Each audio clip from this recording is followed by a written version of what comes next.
할렐루야. 할렐루야. 할렐루야. 우리가 그 온라인 예배를 4주간 드렸습니다. 이제 5주째가 되는데요.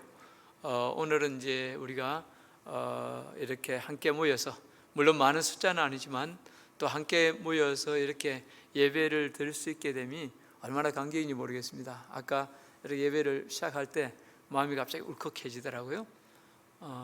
오늘 함께 모여서 예배하는 여러분 마음 가운데, 중심 가운데 하나님의 은혜를 사모하는 마음이 넘치시기를 주의 이름으로 축복합니다.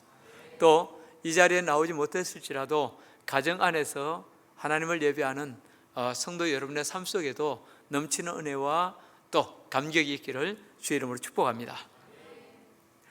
인생은 소유적인 측면에서 두 종류의 사람이 있습니다. 하나는 돈은 많은데 궁핍한 사람입니다.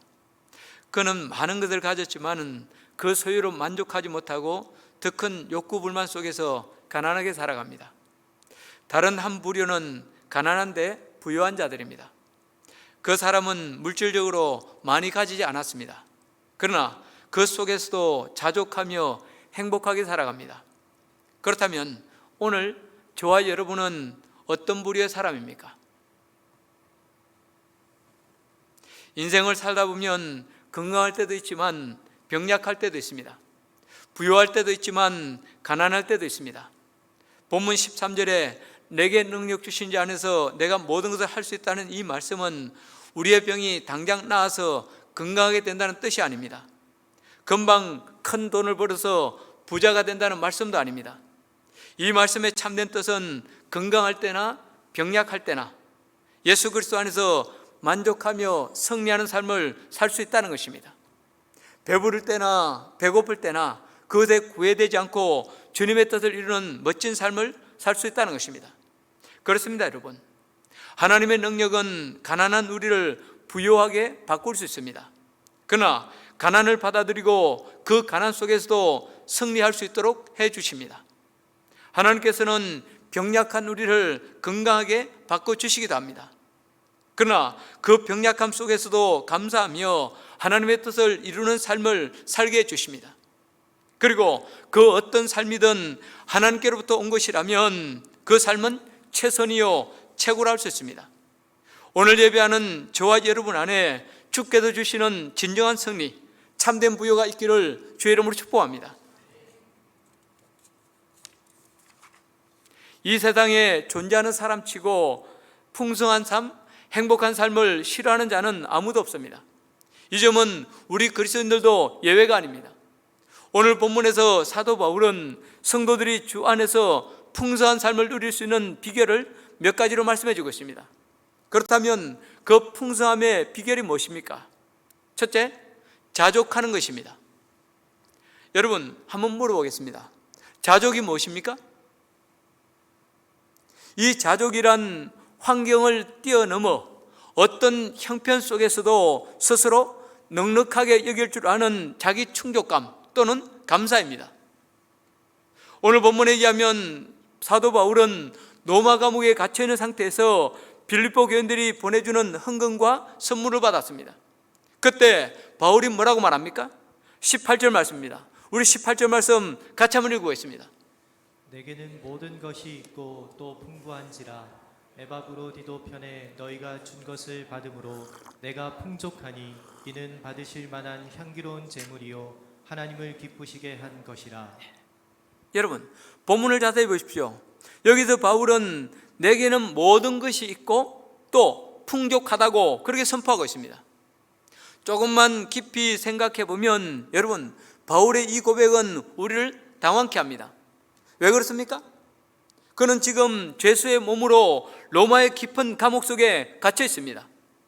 앞으로 어떤 선고가 내릴지 또 어떤 처벌을 받을지 모르는 절대 불안한, 그야말로 절대 힘든 상황 속에 있었습니다. 그러니 여러분, 그가 감옥 속에서 가지고 있으면 얼마나 가지고 있었겠습니까? 또 풍부하면 얼마나 풍부했겠습니까? 그런데도 그가 뭐라고 외칩니까? 내게는 모든 것이 있고 또 풍부하다. 여러분, 여기도 우리는 하나님 안에서 자족의 비결을 배운 바울의 복된 모습을 보게 됩니다. 그러나 바울의 아름다운 고백은 여기서 끝나지 않습니다. 18절 하반절에서 뭐라고 말씀하고 있습니까? 에바브로디도 편에 너희가 준 것을 받음으로 내가 풍족하니 이는 받으실 만한 향기로운 제물이요 하나님을 기쁘시게 한 것이라. 바울은 주 안에서 자족의 비결을 깨친 사람입니다. 그렇기 때문에 빌립보 교인들이 헌금을 보내주지 않았어도 그는 여전히 감사하며 또 기뻐할 수 있었습니다. 있으면 있는 대로 감사하고 없어도 여전히 감사하며 살 수 있었습니다. 그러나 바울은 빌립보 교인들의 선물에 대해 진심으로 감사하며 하나님이 받으실 만한 향기로운 제물이라고 칭찬합니다. 그리하여 빌립보 교인들을 행복하게 만들어줍니다. 그들로 나눔의 기쁨을 한껏 누리게 해줍니다. 여러분, 여기도 우리는 다음 두 가지 사실을 깨달을 수 있습니다. 첫째, 꼭 남에게 베풀 때만이 아니라 잘 받는 것, 감사하게 받는 것을 통해서도 다른 사람에게 기쁨을 줄 수 있다는 것입니다. 둘째는 우리가 자족할 때 비로소 다른 사람을 행복하게 해줄 수 있다는 것입니다. 다시 말해서 내 안에 자족하는 마음이 있을 때 거기서 참된 감사가 나오고 진심 어린 위로도 나올 수 있다는 것입니다. 여러분 한번 생각해 보십시오. 내 마음속에 불평불만이 가득한데 어떻게 다른 사람을 좋은 낯으로 대할 수 있겠습니까? 또 가진 것이 없어서 마음이 괴롭고 공고한데 어떻게 다른 사람을 위로하며 기쁨을 줄 수 있겠습니까? 타인에게 기쁨을 주고 그들을 세워주기 위해서라도 우리는 자족하는 법을 배우고 훈련해야 합니다. 저 같은 경우도 마음이 느긋하고 만족감이 있으면 다른 사람을 관대하게 대하게 되더라고요. 하나님 은혜에 감사하는 마음이 있을 때는 상대방이 웬만큼 잘못해도 그냥 웃어 넘기게 되더라고요.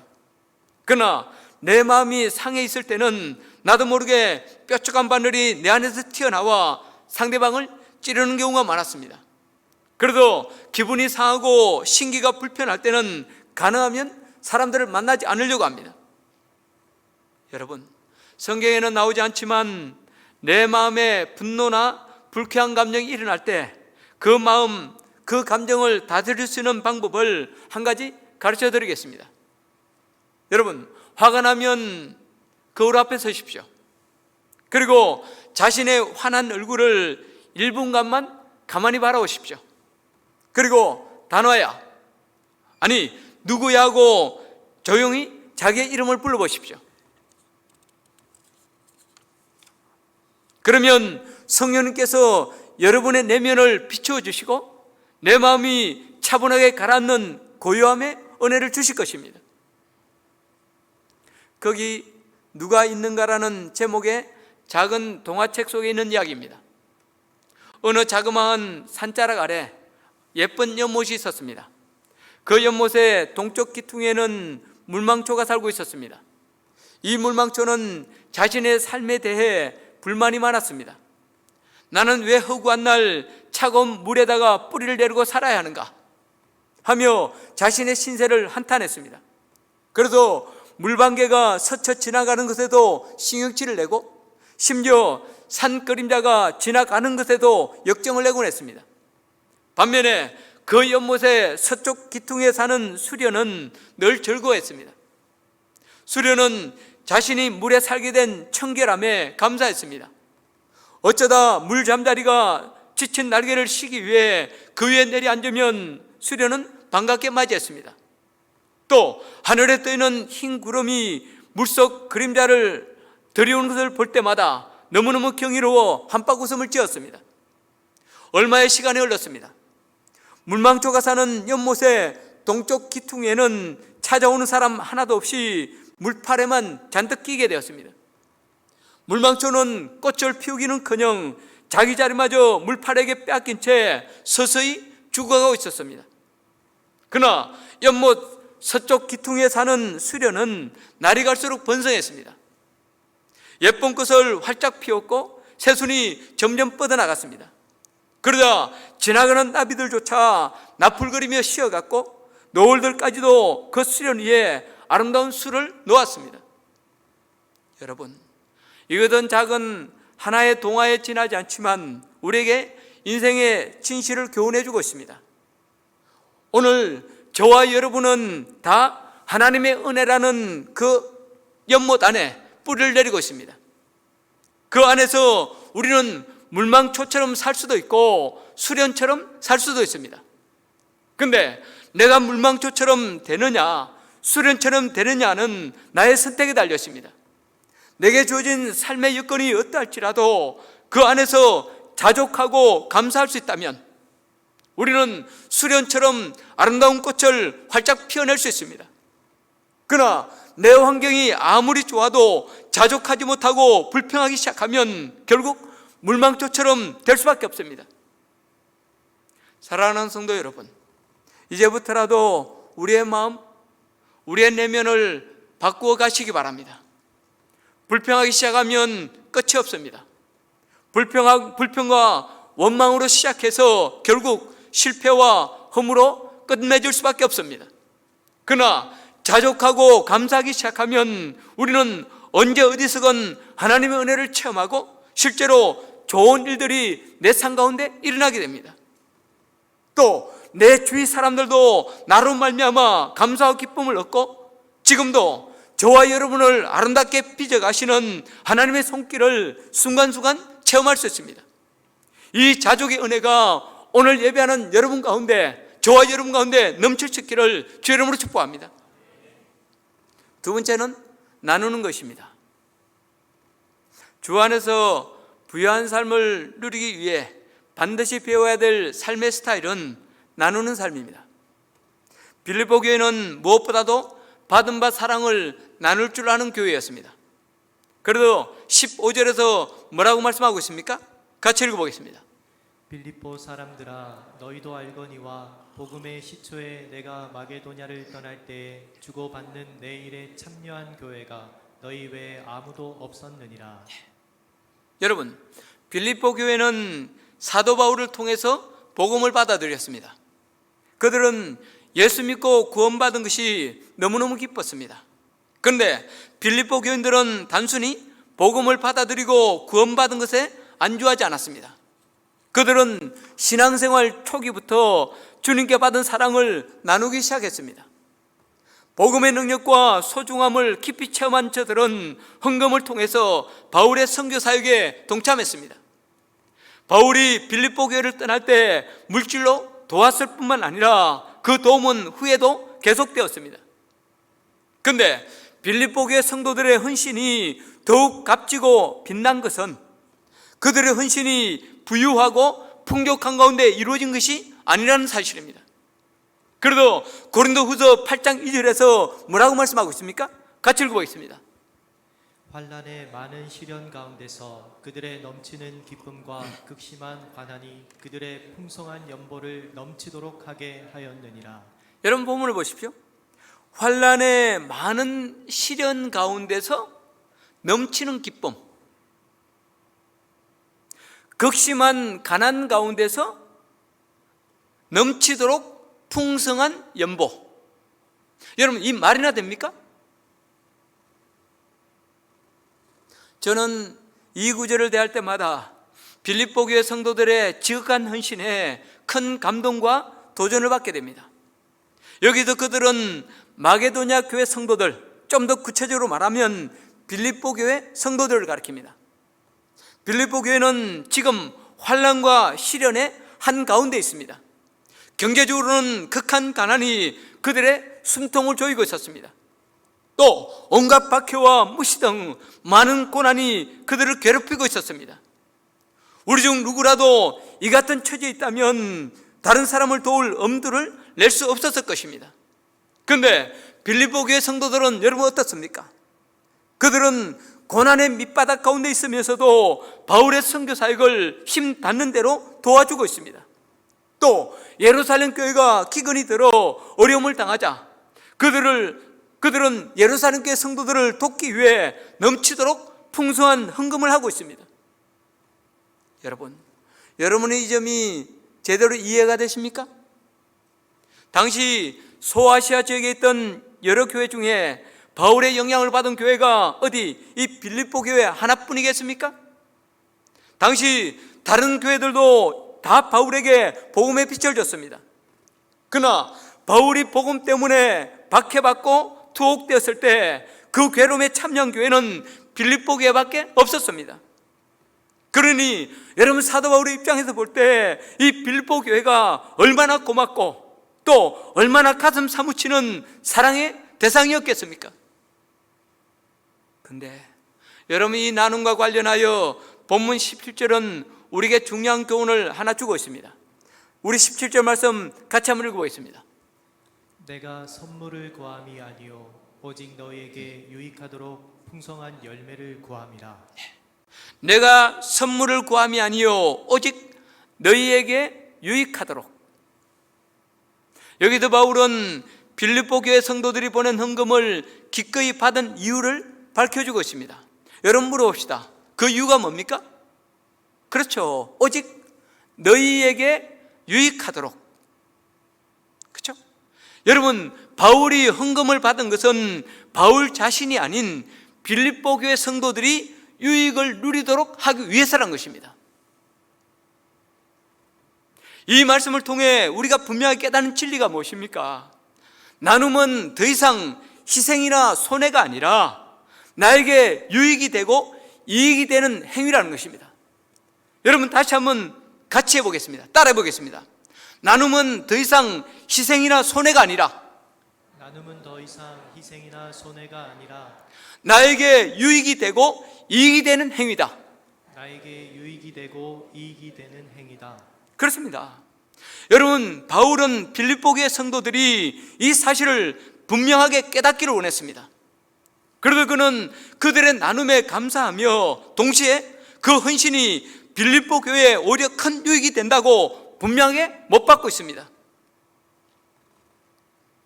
제가 제자반할 때 늘 강조하는 내용이 하나 있습니다. 예수 믿고 예수님 닮는 것, 제자 훈련 받고 말씀대로 사는 것, 그것이 진짜 내게 이익이 되는지 아니면 손해가 되는지 계산해 보라는 것입니다. 그래서 이익이 되려면 제자 훈련을 받고 따르라는 것입니다. 그런데 참 신기한 것은 여러분, 그렇게 질문을 드리면 다 이익이 된다고 고백하고 그 힘든 제자 훈련을 받더라는 것입니다. 그렇습니다, 여러분. 성경이 왜 그토록 예수 믿으라고 여러분 강조하십니까? 하나님께서 왜 그토록 죄를 버리고 회개하라고 말씀하십니까? 예수님께서 왜 그토록 자기를 부인하고 십자가 지라고 요구하십니까? 성경이 왜 그토록 헌신하고 나누는 삶을 살라고 우리에게 권고하십니까? 또 예배 때마다 칭찬만 하면 좋을 텐데 왜 여러분을 찌르고 여러분의 마음을 상하게 하는 말씀을 전할 수밖에 없습니까? 제자 훈련할 때 왜 그토록 엄격하게 대하고 왜 그토록 많은 숙제를 내주어서 계속 괴롭힙니까? 그 이유는 단 하나, 그것이 여러분에게 유익이 되기 때문입니다. 아니, 이익이 되기 때문입니다. 그렇게 살 때 하나님에게나 이웃에게나 나에게 진짜 이익을 남기는 삶을 살 수 있기 때문입니다. 여러분, 신앙생활하면서 가장 손해보는 인생, 제일 불쌍한 사람이 누구입니까? 신앙생활이 진짜 내게 이익이 된다는 것, 그것도 가장 큰 이익이 된다는 사실을 제대로 모르는 사람들입니다. 그래서 교회에 나오는 것도 다른 누구를 위해서 나오고, 예배를 드리는 것도 어쩌지 못해 겨우겨우 예배를 드리고, 말씀에 순종하는 것, 헌신하는 것을 손해라고 생각해서 어찌하든지 쉽게 대충 신앙생활을 하려고 하는 사람들입니다. 그러나 여러분 기억하십시오. 이것은 소중한 내 인생을 허비하는 그 죄요, 스스로 손해를 선택하는 것입니다. 이제라도 우리 신앙생활한 자세를 새롭게 하시기 바랍니다. 여러분이 교회에 나와서 신앙생활을 해야 하는 이유, 아니 예수님을 믿어야 하는 이유, 회개해야 하는 이유, 말씀대로 순종해야 하는 이유, 기꺼이 헌신하고 나누는 삶을 살아야 될 이유는 오직 하나, 그것이 여러분에게 아닌 나에게 이익이 되기 때문입니다. 이 사실을 분명히 깨닫고 기꺼이 주께 헌신하고 나누는 삶을 실천하겠다고 결단하시기 바랍니다. 그럴 때 저와 여러분은 주 안에서 진정 부유한 자가 될 수 있습니다. 그럴 때 우리 교회도 주님의 마음을 흡족해드리는 풍성한 교회가 될 수 있습니다. 여러분, 믿음의 주요 우리의 삶의 본이 되시는 예수님을 보십시오. 사실 예수님처럼 큰 부자가 어디 있습니까? 그분은 온 만유와 온 천지의 주인이십니다. 그러나 그분은 자기를 완전히 비워 가난하게 되셨습니다. 그야말로 텅 비셨습니다. 왜 그렇습니까? 저와 여러분에게 다 주시기 위해서였습니다. 우리를 진정한 부자로 만들어 주시기 위해서였습니다. 특별히 예수님의 십자가는 나눔의 절정입니다. 십자가 위에서 예수님은 당신의 땀과 눈물, 심지어는 피와 살까지 나누어 주셨습니다. 그래요 모든 믿는 자에게 참된 부요와 생명을 선물로 주셨습니다. 그래서 여러분, 고린도후서 8장 9절에서 뭐라고 말씀하고 있습니까? 같이 읽어보겠습니다. 우리 주 예수 그리스도의 은혜를 너희가 알거니와 부요하신 이로써 너희를 위하여 가난하게 되심은 그의 가난함으로 말미암아 너희를 부요하게 하려 하심이라. 우리 주 예수 그리스도의 은혜를 너희가 알거니와 부요하신 이로써 너희를 위하여 가난하게 되심은 그의 가난함으로 말미암아 너희를 부요하게 하려 하심이라. 근데 여러분, 이제 예수님의 이런 나눔은 이제 예수님으로만 끝나서는 안 됩니다. 이제는 우리가 나누어야 할 차례입니다. 믿는 저와 여러분이 예수님의 손과 발이 되어 고난당하는 자들의 아픔을 보듬어 줄 수 있어야 합니다. 없어도 나누어야 하고 힘들어도 나누어야 합니다. 그리하여 주 앞에서는 그날까지 이 나눔을 실천할 때 거기서 놀라운 부요의 역사가 일어날 수 있습니다. 지난 화요일 우리 교회에서 코로나19로 인해서 큰 어려움을 겪고 있는 천안 지역의 개척교회 15곳을 선정해서 적지만 우리 성도들의 마음을 전달하는 시간을 가졌습니다. 그때 개척교회 목사님 중에 한 분이 자원하에 일어나서 이런 이야기를 하셨습니다. 개척교회를 하며 너무나 어렵던 차에, 그렇다고 누구에게 말할 수 없고 힘들던 차에 시골교회에서 청빙이 왔다는 것입니다. 그래서 가야 하나 계속 자리를 지켜야 하나 고민하고 있었는데 우리 교회가 이런 일을 한다는 소식을 접하면서 개척교회에 남아서 성도들을 끝까지 섬기기로 결심을 했다는 것입니다. 그러면서 작은 개척교회들을 위한 여명교회 배려와 섬김이 너무 고맙고 감사해서 한동안 울었다는 그런 말씀을 덧붙였습니다. 그때 저도 그분들이 그동안 겪었을 그 어려움과 고통이 그대로 전해져 와 마음이 울컥했습니다. 동시에 비록 작은 나눔일지라도 형제들의 어려움, 아니 형제교회들의 어려움에 동참할 때 그것이 얼마나 큰 힘과 격려가 되는지, 또 하나님이 얼마나 기뻐하시는 일인지를 새삼 깨닫게 되었습니다. 여러분, 제법 전에 돌아가신 한경직 목사님, 많은 사람들이 그분을 우리나라 신앙계의 거목이라고 그렇게 평가합니다. 왜 그럴까요? 북한에서 피난 와서 그처럼 큰 교회, 영락교회라는 큰 교회를 세운 것 참 대단한 일입니다. 평소에 절제된 삶, 경건의 삶으로 성도들에게 본이 된 것도 위대한 일입니다. 그러나 이 모든 것보다 그의 생애를 더 빛나게 하는 것은 그가 나누는 삶을 살았다는 것입니다.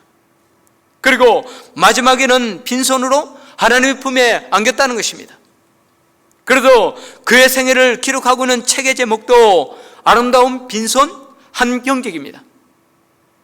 저는 목회자들의 삶을 볼 때 그들이 큰 교회를 세웠다거나 수많은 성도가 모인다는 것은 사실 별로 부럽지 않습니다. 참 두려운 말이지만 김창희 목사님이나 김선도 목사님이나 조용기 목사님 같은 분들 전혀 부럽지 않습니다. 그러나 자신의 것을 나누고 빈손으로 그야말로 홀가분하게 하나님의 부르심을 받은 분들을 보면 그렇게 부러울 수가 없습니다. 그분들의 생애가 그렇게 아름답고 위대해 보일 수가 없습니다. 그러면서 나도 그렇게 살다 가야 할 텐데 하며 지금도 많이 고민하고 있습니다. 그렇습니다, 여러분. 돈이 없을지라도 저와 여러분 위대한 삶 살 수 있습니다. 많이 배우지 못해도 여러분 하나님의 기쁨이 되는 멋진 삶 살아갈 수 있습니다.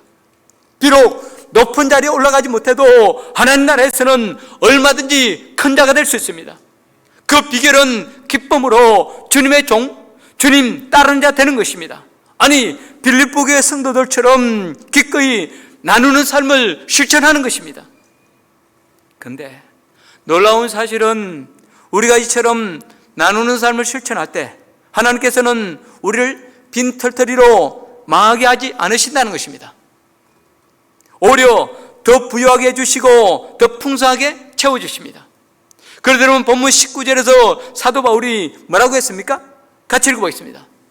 나의 하나님이 그리스도 예수 안에서 영광 가운데 그 풍성한 대로 너희 모든 쓸 것을 채우시리라. 나의 하나님이 그리스도 예수 안에서 영광 가운데 그 풍성한 대로 너희 모든 쓸 것을 채우시리라. 유명한 부흥사인 무디는 이 구절을 가지고 자신의 은행 청구서라는 그런 표현을 했습니다. 그렇다면 여러분이 한번 물어보겠습니다. 여러분이 은행 청구사라면 여기서 은행장은 누구십니까? 하나님이시죠. 그렇죠? 하나님입니다.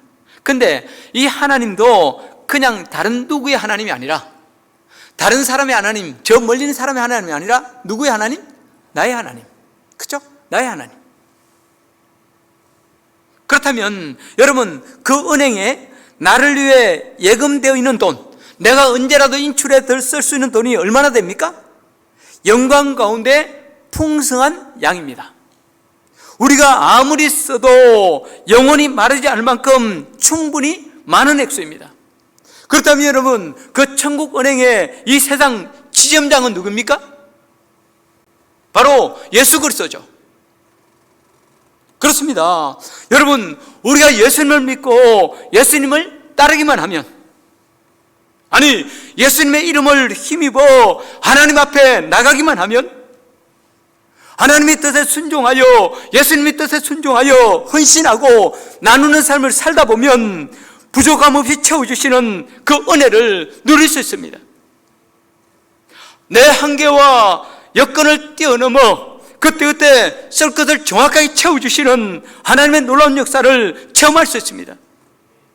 여러분 오늘 예배하는 여러분 가운데, 아니 여러분 모두가 이 은혜를 체험할 수 있기를 주의 이름으로 축복합니다.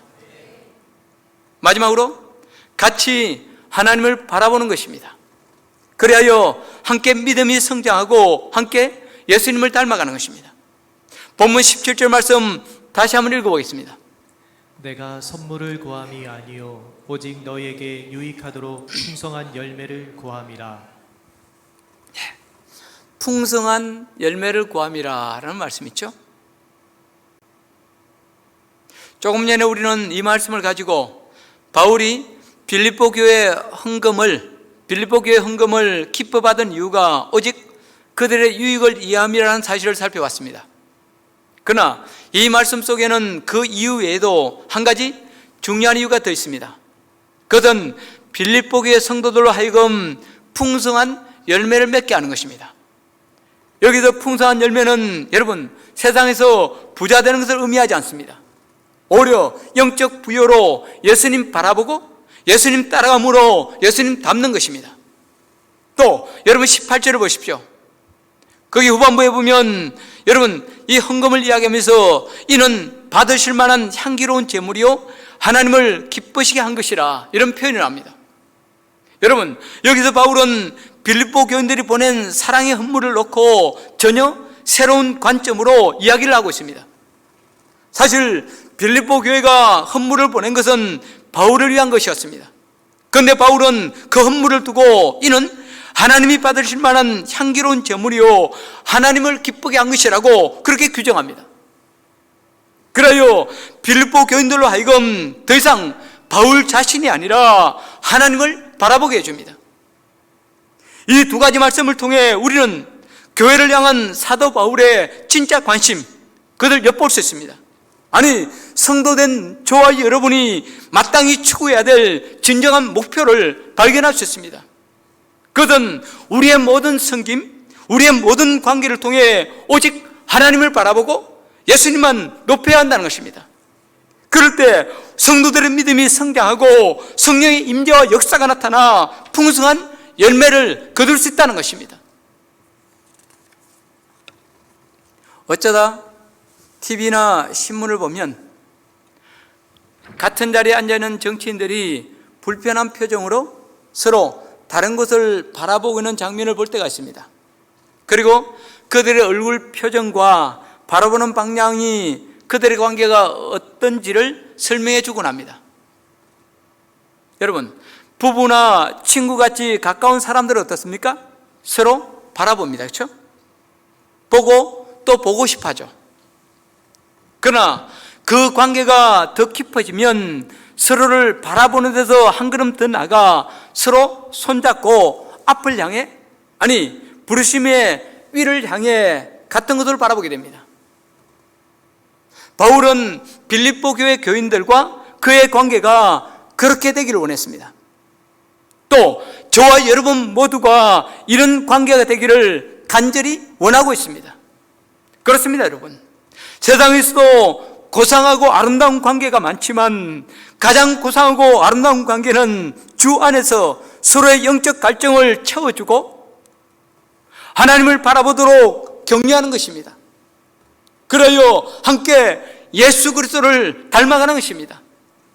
요나단이 다윗에게 그랬던 것처럼 변함없는 마음으로 사랑하며 어려울 때, 힘들고 고통스러울 때 하나님을 의지하도록, 하나님을 바라보도록 돕는 것이 성도 간의 진실한 사랑이요 건강한 관계입니다. 우리가 잘 아는, 요즘 잘 나오지 않습니다만은 우리가 잘 아는 톱스타 연예인이었던 시모나가 몇 년 전에 어떤 기독교 잡지와 인터뷰한 적이 있습니다. 거기서 그녀는 자기 남편과의 관계를 말하면서 신앙으로 한 곳을 바라보고 살 수 있어서 참 감사하다, 그런 표현을 했습니다. 꼭 이런 비유를 들지 않더라도 진정한 풍요와 행복은 건강한 관계에서 올 수 있습니다. 그리고 이 건강한 관계는 무엇보다도 한 곳, 곧 하나님을 같이 바라보고 나아갈 때만 가능합니다. 그럴 때 우리는 하늘의 부여를 체험하고 내 신앙 인격이 예수님 닮아갈 수 있습니다.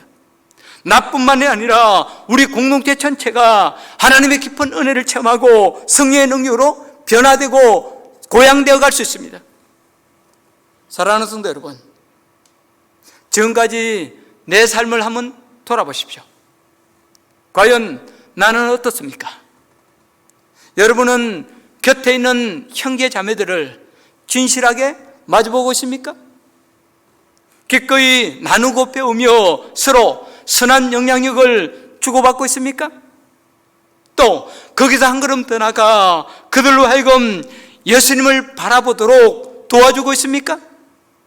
그래야 나도 영적으로 성장하고 나로 인해 그들도 건강하게 주 닮아가고 있습니까? 특별히 내 가족, 내 남편, 내 아내, 내 자녀가 나로 인해 하나님을 바라보며 주 닮아가고 있습니까? 아니면 그 반대입니까? 이제 결론을 맺고 싶습니다. 여러분, 누가 부유한 사람입니까? 누가 풍성한 삶을 사는 자입니까? 그리스도 안에서 자족하는 자입니다. 기꺼이 나누는 자입니다. 같이 하나님을 바라보도록 격려하고 더불어 성숙해가는 자입니다. 그리하여 예수님 안에 있는 천국의 풍성함과 기쁨을 순간순간 누리는 자입니다. 이제라도 믿음으로 예수님과 연합하고 성도들끼리 더불어 나누며 선한 영향력을 끼치고 같이 예수님 바라보고 예수님 닮아감으로 하나님이 친히 약속하신 무한대의 부요, 곧 하늘의 풍요를 다 누릴 수 있기를 주의 이름으로 축복합니다. 찬양하고 기도하겠습니다.